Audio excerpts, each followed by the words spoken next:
Well,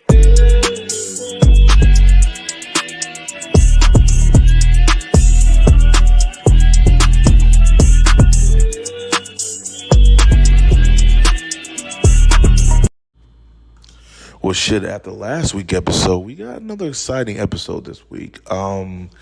This is Life Death Part 2. So, in this one, we get pretty much, I'm going to get the other story out the way. Storm pretty much ends her journey of getting her powers back in this episode, which I like it. I don't like this.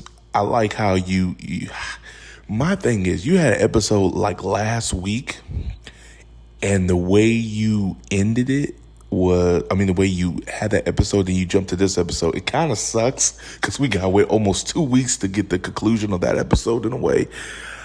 It is what it is, I guess, on that. So hopefully we go back to that storyline and stuff like that, because there's no mention of Gambit, there's no mention of Rogue, Magneto, nothing of what happened in Genosha, nothing with the X-Men. Next episode, I think they will. However, the good part of this, we did get quote unquote Charles we pretty much we know where Charles is. He's in space, dealing with the sheer Imperial Guard. We get to see Gladiator again and Deathbriar. We all know, if y'all remember the X-Men, the sheer Empire played a big factor of the Phoenix Saga. A little bit, not so much the Dark Phoenix, but more so the Phoenix Saga, and how the Phoenix came to be. It was connected to Sheer. We also get to see the Roland the Accuser again, which is fun to see him again. But he got his ass whooped by the Sheer Imperial Guard. Gladiator is nothing more than Superman, but he badass. I love Gladiator. Always was a fan of him. But pretty much, same thing in Sheer Empire. They're trying to Charles and and the Queen are trying to get married, and people are against it. So Charles have to try to let people know, hey, I'm here, and that.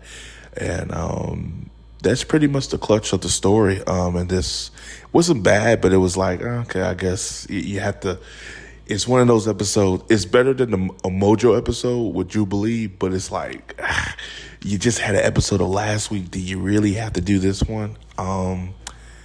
And funny enough, I don't know who wrote this episode, probably Benio, but I don't remember X-Men start, like, they would never do something that big and then go to the next episode. It's just, I don't know. They got to be careful with stuff like that, because it's like, you really can't, like, literally everybody talked about that episode. Like, episode 5, remember it. It will always be remembered. There's so many people, even people who are not fans of this, they were like, yo, this is deep. Like, one of the best episodes I've seen from X-Men. So they got to be careful with that. But I'm pleasantly happy. I'm enjoying this. I would like to see more of the space, because I love how X-Men in the animated series, they focus more on space, a little bit with the Phoenix Saga, but we need to bring him on back to Earth. We did get to see an end credit with Trask and pretty much Mr. Sinister. And Trask is asking for help from Mr. Sinister. Sinister's like, I will be your Sinister. It's like, yo, you're asking the wrong one. Oh, Jesus. Lord. Man, I swear, I'm loving this. I am loving this. It's like I'm a kid again, watching it every Saturday mornings.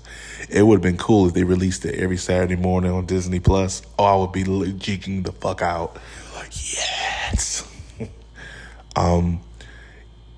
So we got 4 more episodes. See, now, I don't like how they're doing that. 8, 9, and 10, they're all the same title, and what I think they're going to do is they're going to release them all weekly. Episode 9 and 10 should be a hour-long episode. I don't think I need a weekly episode, but this is working for them. I think this is a great idea to release it weekly because it gives people to talk about. Like I call my buddy all the time. We talk about this show all the fucking time. Like, yo, it's really it's just dope. It's really dope. Yeah, guys, I don't have nothing else to say. I mean, what else is to say? X-Men the anime series, 97 is killing it. I would have never thought that in 2024, I would say the X-Men is the best thing, 97, from a series that came out in 1992. That is the best thing Marvel is doing today. A series that came out almost 30-something years ago is the best thing Marvel has released right now. I'm serious. Again, this wasn't the best episode, so I'll give it like a solid 7 out of 10. Still enjoyable. We get to see where Charles is. We get more of the expansion of the space. So it is what it is. As always, like, subscribe. Peace. Have a Johnson day. I'll see you guys in the next video. The outro's out in it for you.